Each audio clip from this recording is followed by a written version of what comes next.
Good morning प्यारे बच्चों। मैं कंचन पारिक MDM CA में आपका स्वागत करती हूँ। कल हमने पाठ 2 पढ़ा था, तो फिर चूहा हो जा। आज मैं आपको वो पूरी पाठ सारांश में बताती हूँ, फिर आपको करने के लिए थोड़ा सा गृह कार्य दूंगी। एक बार एक जंगल था। उस जंगल में एक कुटिया में ऋषि बैठे हुए थे। उनके पास एक कमंडल था। तभी उनके पास एक छोटा सा चूहा आया। उस चूहे ने ऋषि से कहा, महाराज, मुझे ना बिल्लियों से बहुत डर लगता है, क्या आप मुझे बिल्ली बना सकते हो? तब ऋषि ने क्या ऋषि ने अपने जो कमंडल हाथ में ले रखा था उसमें से थोड़ा सा पानी निकाला और उस चूहे के ऊपर छिड़क कर कहा, ए चूहे, तू बिल्ली बन जा।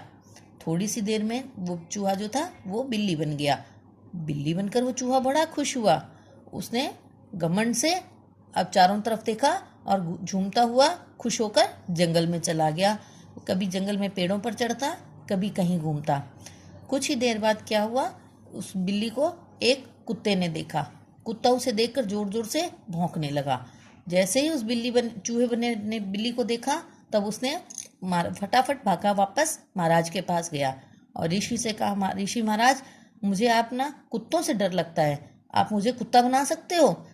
तब ऋषि ने वापस उसमें से अपना जल निकाला और उस चूहे पर छिड़क कर कहा कि जा तू जल्दी से कुत्ता बन जा। थोड़ी सी देर में वो कुत्ते के रूप में आ गया। जब उसने बड़ा खुशी से होकर कहा, महाराज धन्यवाद, आप सचमुच बहुत दयालु हैं। थोड़ी सी देर में वो चूहा वापस जंगल में चला गया और उसने अपने मन में सोचा, अब तो मुझे किसी का भी डर नहीं रहा। अब मैं सारे जंगल में बिना डर के आराम से चारों तरफ घूम सकता हूँ। वह जंगल में चारों तरफ मस्त होकर घूमने लगा। वह कुछ ही दूर गया था, उसे थोड़ी सी देर में एक बाघ के गरजने की आवाज सुनाई दी। जैसे ही उसने बाघ के गरजने की आवाज सुनी, वह जोर से डर डर कांपने लगा। थोड़ी देर में वो वापस भागा भागा ऋषि के पास गया। उसने ऋषि से कहा, महाराज, मुझे तो अब इस बाघ से डर लगने लग गया, क्या आप मुझे बाघ बना सकते हो? ऋषि ने मुस्कुराते हुए उस चूहे पर अपने कमंडल में से जल निकाला और कहा, ए चूहे, तू जल्दी से बाघ बन जा। कुछ ही देर बाद देखते देखते वो जो चूहा था पहले बिल्ली बना, फिर कुत्ता बना और उस टाइम वो बाघ बन गया। बाघ बनने के बाद उसे बड़ी प्रसन्नता हुई और वह खुश होकर जोर जोर से गरजने लगा। जैसे ही वो गुर्राया, उसके गुर्राने से ऋषि ने कहा कि तुम यहाँ मत गुर्राओ जोर से, क्योंकि यहाँ ऐसा करने से मेरे जंगल की और मेरी कुटिया की जो शांति है वो भंग होती है। तुम यहाँ से चले जाओ, बाहर जंगल में जाकर घूमो और वहाँ आवाजें करो।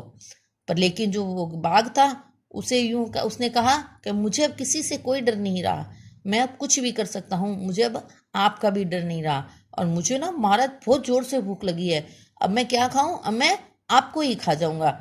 जैसे ही बाघ ने ये कहा, ऋषि ने अपने कमंडल में से जल निकाला और उस बाघ के ऊपर छिड़क कर कहा, जा तू फिर चूहा बन जा। ऋषि के ऐसा कहते ही तुरंत ही वो जो बाघ था वो चूहा बन गया। जब ऐसा होने के बाद में चूहे को बड़ा पछतावा हुआ और वह पछताते हुए जंगल में चला गया। इस कहानी से शीर्षक ये निकलता है, सारांश ये निकलता है कि हमें कभी भी घमंड नहीं करना चाहिए और हमें अपने से बड़ों की बात हमेशा माननी चाहिए। लीजिए, अब मुझे आशा है कि आपको ये कहानी पूरी समझ में आ गई होगी और आपने इसे याद भी कर लिया होगा। अब मैं आपको करने के लिए कुछ गृह कार्य दे रही हूँ और उम्मीद करूंगी आप इस गृह कार्य को अवश्य करेंगे। धन्यवाद।